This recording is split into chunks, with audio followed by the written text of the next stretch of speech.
오늘이 무슨 날인지 아시는 성도님들 계십니까? 오늘이 우리 국가적으로 좀 치욕스러운 날이라고 합니다. 그 경술 국치일이라고 해서 1910년 일본의 우리나라의 국권을 상실한 그런 국가적으로는 아주 치욕스러운 의미를 가지고 있는 날이라고 합니다. 그 패망한 일본이나 또 많은 그 국민이 죽었던 중국이나 이스라엘 같은 경우에는 이 날을 국가 기념일로 삼아서 이런 실수를 국가적으로 다시는 하지 말자고 그 교훈 삼아 기념일로 정했다고 합니다. 그런데 우리나라는 그 국민들이 이 날을 기억을 하지 잘 못한다고 합니다. 그 오늘 말씀은 그래서 한 사람의 그 잘못된 삶을 통해서 교훈을 받고 우리도 그런 실패한 삶을 살지 말자라는 의미를 가졌으면 합니다. 그래서 오늘 말씀이 능력보다 중요한 것이라는 그 말씀의 주제를 제가 정해봤습니다.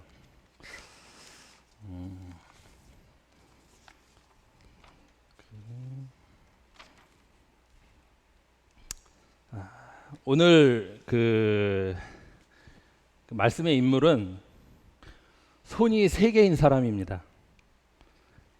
누군지 아신가요?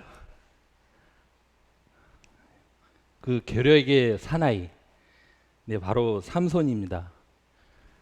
그의 삶을 보면서 능력보다 중요한 것이 무엇이 있을까라는 생각을 해보게 되었습니다. 오늘 본문 말씀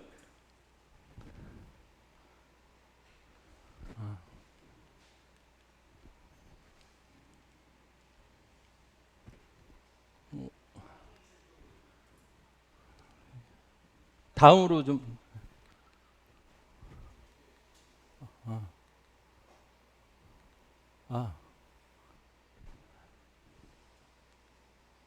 네, 오늘 본문 말씀을 먼저 보겠습니다. 사사기 14장 1절에서부터 7절입니다.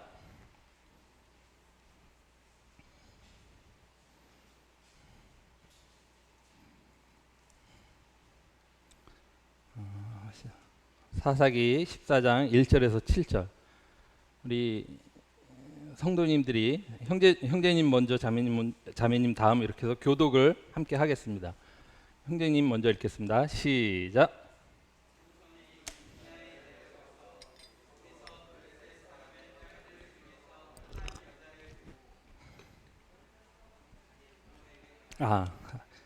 죄송합니다. 자매님이 없어서 제가 읽겠습니다.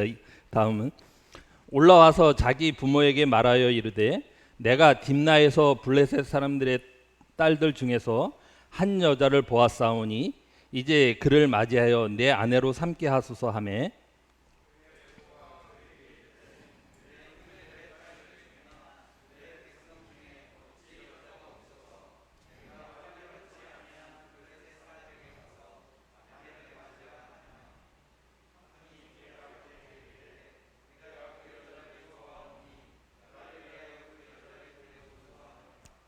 그때에 블레셋 사람이 이스라엘을 다스린 까닭에 삼손이 틈을 타서 블레셋 사람을 치려 함이었으나 그의 부모는 이 일이 여호와께로부터 나온 것인 줄 알지 못하였더라.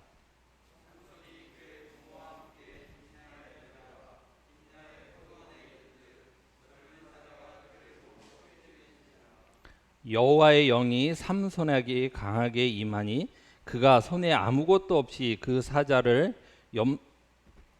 염소 새끼를 찢는 것 같이 찢었으나 그는 자기의 행한 일을 부모에게 알리지 아니하였더라.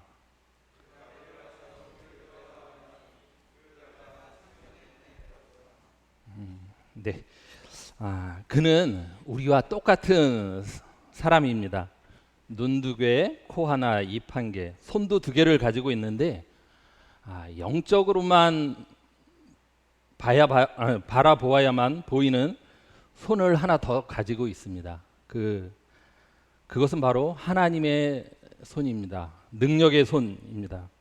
그렇기 때문에 삼손에게서 그런 능력과 파워가 나오는 것입니다. 우리가 성경 속 인물들 가운데 삼손처럼 이런 뛰어난 스펙을 가진 사람은 많지 않을 것입니다. 그런데 그런 놀라운 능력을 가지고도 그 하나님 앞에서 삶을 보면 참으로 안타깝고 비참하기 이를 데가 없습니다. 왜 그가 그런 능력을 가지고 그런 삶을 살 수밖에 없었을까? 그런 생각을 해보게 되었습니다. 먼저 삼손은 하나님의 사명을 잃어버렸습니다. 삼손의 출생을 보면 같이 한번 읽어보겠습니다. 여호와의 사자가 그 여인에게 나타나서 그에게 이르되 보라 내가 본래 임신하지 못함으로 출산하지 못하였으나 이젠 임신하여 아들을 낳으리니 그러므로 너는 삼가 포도주와 독주를 마시지 말며 어떤 부정한 것도 먹지 말지니라. 보라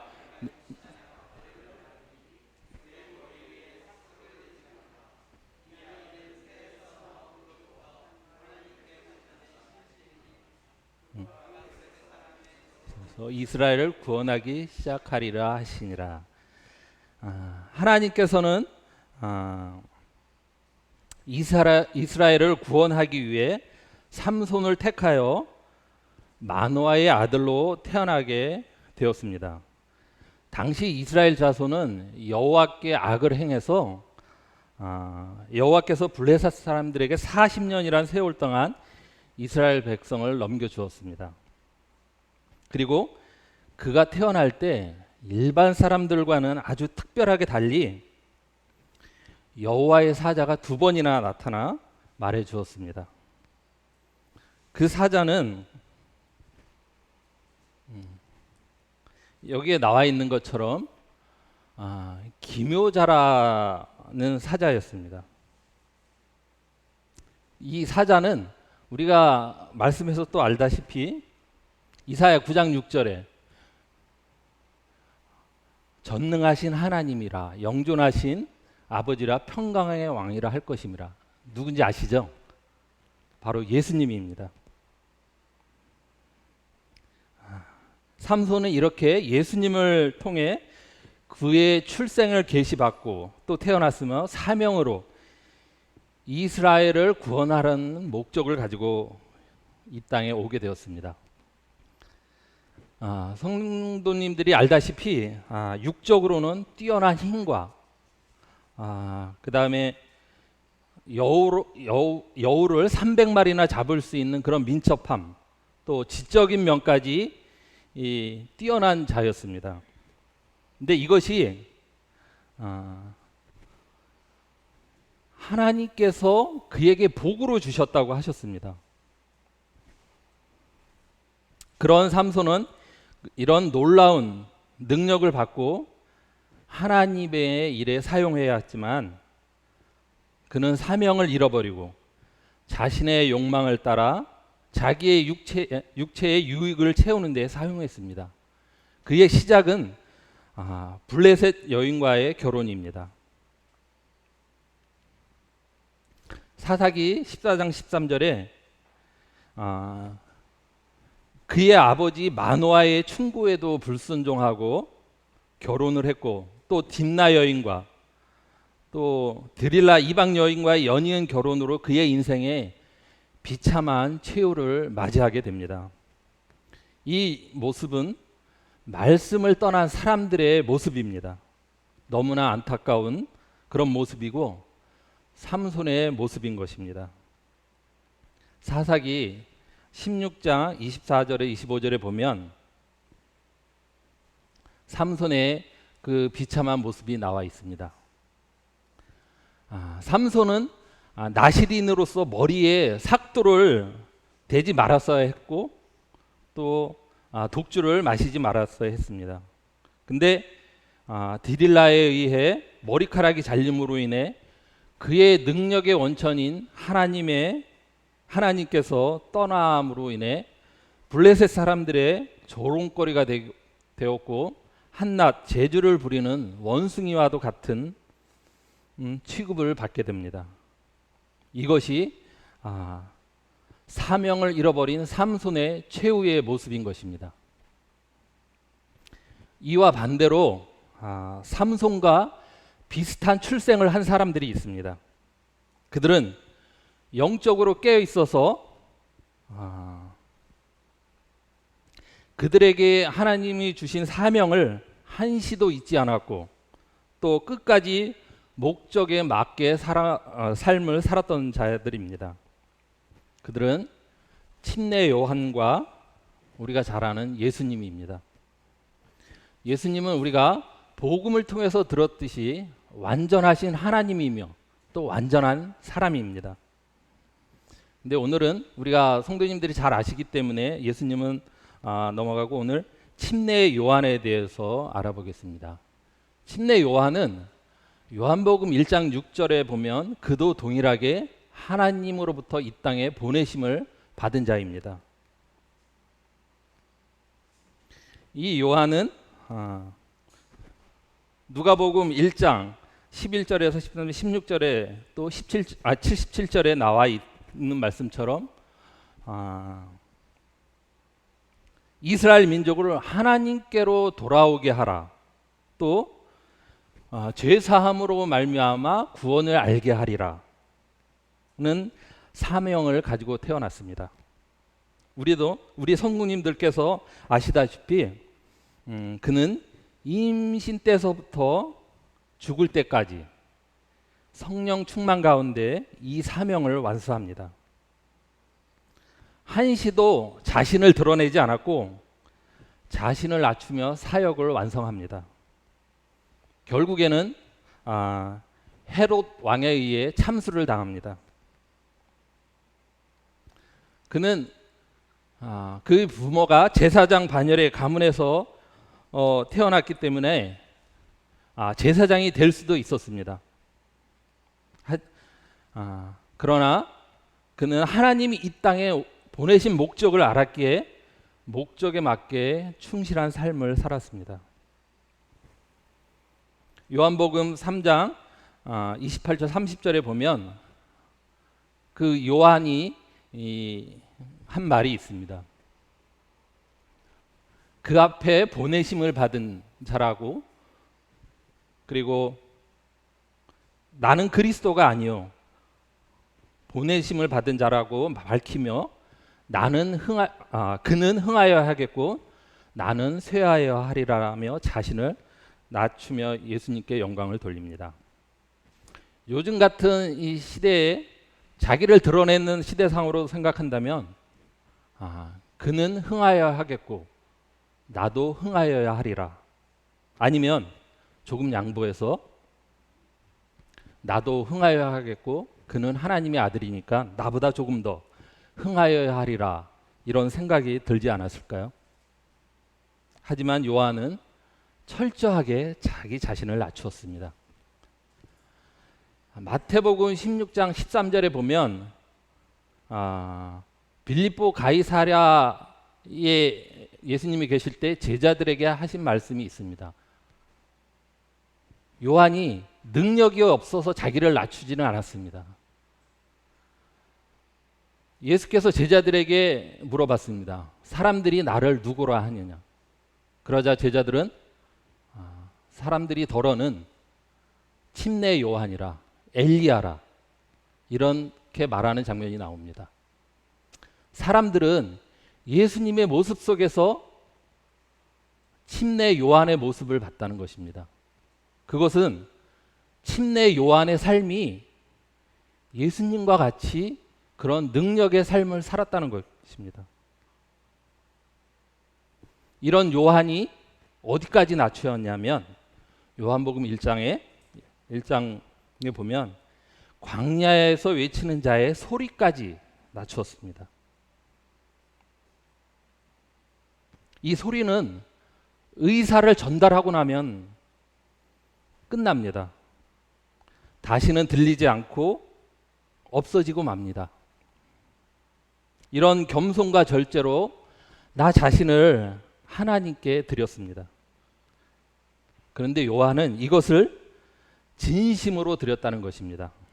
여기 29절에 보면 신랑의 친구로 즐거이 기쁨으로 드렸다는 말씀이 나옵니다. 이것이 요한의 참 마음입니다. 이런 요한의 마음을 아신 예수님은 여자가 낳은 자 중에 세례 요한보다 큰 이가 일어남이 없도다라는 예수님으로부터 영광을 받는 모습을 보게 됩니다. 이것처럼 삼손과 요한의 대비되는 삶의 모습을 통해 우리의 삶의 자세가 어떠해야 하는지를 한번 생각해 보게 됩니다. 하나님께서 우리를 구원하신 목적을 깨닫고 내가 지금 주님의 몸된 교회 안에서 어떤 위치에 어떤 직분, 어떤 일을 감당하는 것이 중요한 것이 아니라 주님이 주신 또 맡기신 일을 요한처럼 충성스럽게 믿음과 순종으로 나가야 하지 않을까 이런 생각을 해보게 됩니다. 두 번째로 안목의 정욕으로 시작한 죄입니다. 본문 속에서 삼손의 모습을 보게 되면 눈의 의지에 살아갔던 사람이 아닐까라는 생각이 듭니다. 그런 그의 삶은 사사시대의 시대상과 맞아떨어졌다는 걸 볼 수가 있습니다. 이 사사시대의 시대상은 자기 소견에 옳은 대로 행하였더라 이렇게 나와 있습니다. 삼손 또한 자기 눈에 보이는 대로 선택을 했습니다. 그래서 이방 여인을 선택을 해서 취하게 되었고 이것이 삼손의 삶에 돌이킬 수 없는 그런 문제가 되었습니다. 이 문제로 하나님의 능하신 손길이 떠나게 되었고 그는 하나의 평범한 인간으로 전락해 버렸습니다. 또 블레셋 사람의 조롱거리가 되어 버렸습니다. 이 안목의 정욕은 우리 인간 사이에 아주 치명적인 아픔을 주었는데 이 시작은 사단의 속임에서 시작되었지만 창세기 3장 4절에 보면 그 나무를 본즉 먹음직도 하고 보암직도 하고 지혜롭게 할 만큼 탐스럽기도 하였다고 나와 있습니다. 하와가 선악과를 보았을 때 이 하와의 시선을 잡아서 불순종의 결과를 초래하게 만들었습니다. 이 안목의 정욕은 우리를 죄의 길로 서게 만듭니다. 그리고 우리 인생의 가장 소중한 것, 값진 것을 잃어버리게 만들었습니다. 그리고 그때는 잃어버린 것을 모릅니다. 그러나 시간이 지난 후에 우리의 마음 가운데 후회와 자책이 오게 됩니다. 우리가 사도행전 공부 때 롯의 경우를 말씀을 배운 적이 있습니다. 창세기 3장 10절에 나와 있는데 아브라함과 롯의 목자들은 가축이 늘어나 땅의 문제로 서로 다투자 서로 헤어지기로 하고 갈라섭니다. 이때 롯은 눈을 들어서 요단 지역을 바라봅니다. 그 땅에 물이 넉넉하고 또 여호와의 동산 같고 애굽 땅 같았더라는 말씀이 있습니다. 그 땅을 바라봤을 때 얼마나 바라보고 또 바라봤을까? 제가 처음 한 10몇 년 전에 창업을 할 때 제가 그 공장 위치를 정할 때 한 2달을 넘게 인천 지역을 이렇게 돌아다녔던 기억이 났습니다. 생각이 났습니다. 롯도 동일하게 자기가 거할 곳을 찾는데 이렇게 바라봤을 것입니다. 롯은 자기 눈으로 바라보고 보이는 대로 가능성을 발견하고 요단 지역을 선택한 것입니다. 그리고 시간이 지나면서 계속해서 보이는 대로 쫓아 그 지역 도시들에 머무르면서 그 장막을 옮깁니다. 어느덧 죄 많은 소돔까지 이르게 되고, 하나님께서 소돔을 멸하고자 하실 때 롯을 또 구하기 위해 천사가 롯을 찾았을 때 롯은 어느덧 소돔 성문 앞까지 가 있는 것을 발견하게 됩니다. 그리고 하나님의 심판 때 모든 것을 잃어버리고 몸만 빠져나오는 것을 보게 됩니다. 롯은 눈에 보이는 것에 따라 옮겨 살았고 또 귀에 들리는 것에 따라 옮겨 살았습니다. 롯은 우리 판단의 기준이 되는 눈에 보이는 대로 가능성을 보고 선택을 한 것입니다.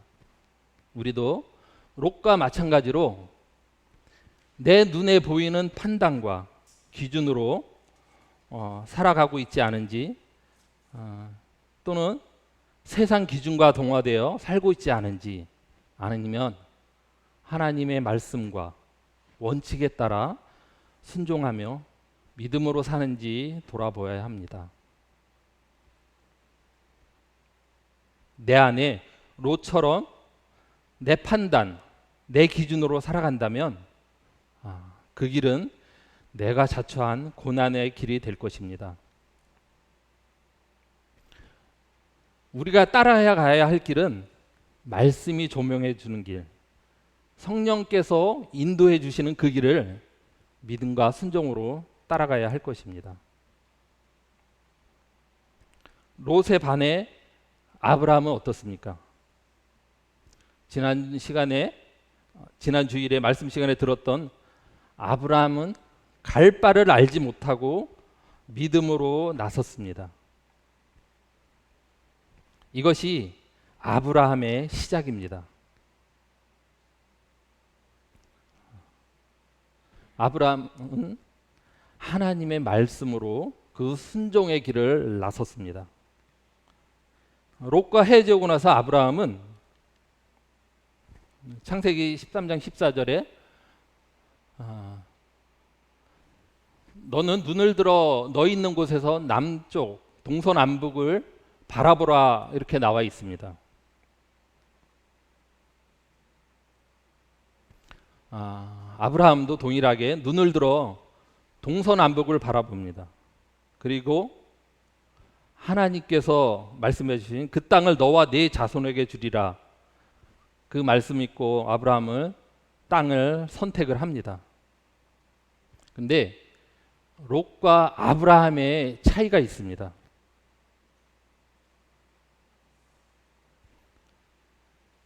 롯은 내 눈에 보이는 기준으로 선택을 했습니다. 하지만 아브라함은 하나님의 기준으로 인도함을 받은 선택입니다. 우리가 말씀을 통해서 보듯이 결과적으로 이 둘의 차이는 엄청난 큰 차이가 있는 것을 보게 됩니다. 그리고 아브라함은 하나님께서 말씀하신 모든 말씀들이 이루어졌고 수많은 사람들을 통해 후손을 남겼습니다. 우리도 하나님을 섬기고 따르는 사람으로서 판단의 기준이 하나님의 기준이 되어야 합니다. 창세기에서 선악을 알게 하는 나무의 열매를 먹기 전에는 모든 것이 우리가 말씀에서 보듯이 아담과 하와는 하나님의 기준이었습니다.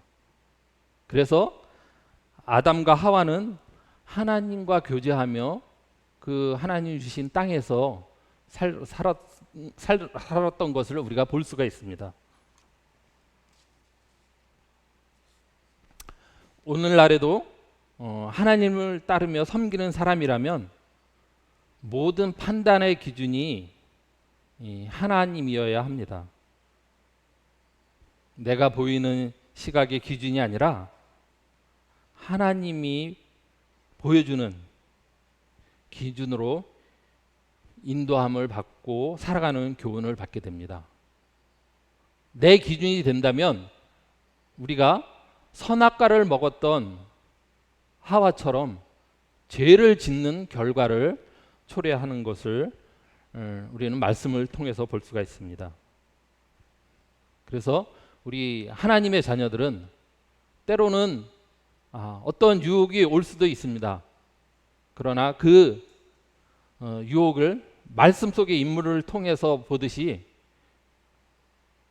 말씀 안에서 그 정욕들을 물리쳐야 하지 않을까, 이런 교훈을 받게 됩니다.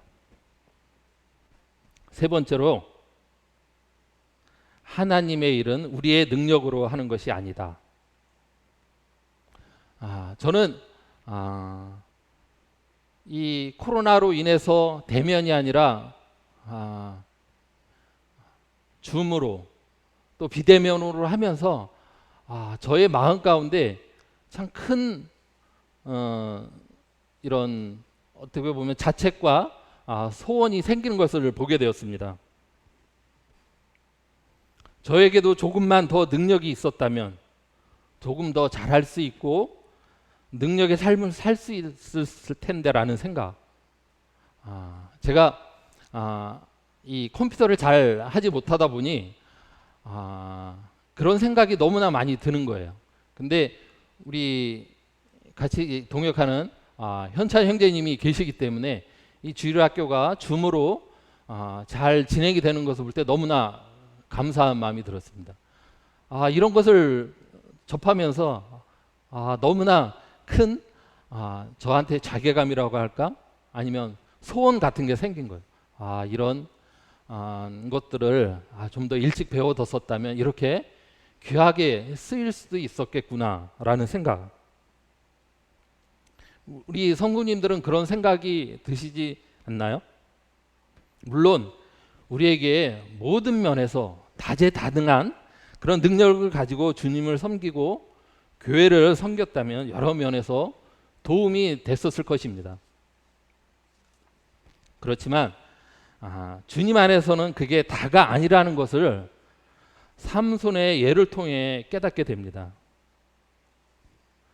삼손은 하나님의 은혜로 뛰어난 육체의 능력을 주셨다고 말씀을 통해서 배웠습니다. 그런데 그런 뛰어난 능력을 가지고도 그의 삶은 너무나도 안타까운 그런 장면을 우리에게 보여주었습니다. 이것은 뛰어난 능력이 큰 일을 할 수 있다는 것이 아니라는 것을 삼손의 모습을 통해 볼 수가 있습니다. 내가 큰 능력을 가지면 내 인생이 달라지고 좀 특별한 삶을 살았을 텐데라는 생각. 내가 지금 큰 일을 감당하지 못하는 것은 탁월하지 못하고 그저 그런 삶을 사는 것은 탁월한 재능이 없기 때문이다. 이것은 우리의 착각이라는 것을 깨닫게 되었습니다. 누구보다도 큰 능력을 가졌던 삼손이 큰 능력대로 큰 일을 행할 수 있다면 삼손은 위대한 업적을 남겼어야 했습니다. 또 탁월한 재능이 특별한 인생을 보장한다면 그는 또 뛰어난 하나님 앞에서 업적을 남겼어야 했습니다. 그렇지만 그는 그렇지 못했습니다. 큰 능력과 재능이 그의 삶을 보장해 주지는 못했습니다. 오히려 하나님의 큰 일을 담당했던 사람들을 보면 능력이 없던 사람들이었습니다.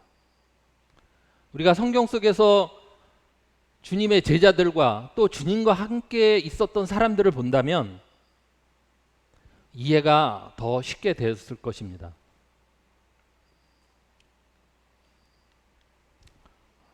고린도전서 1장 26절에서 29절에 그 말씀이 잘 나와 있습니다.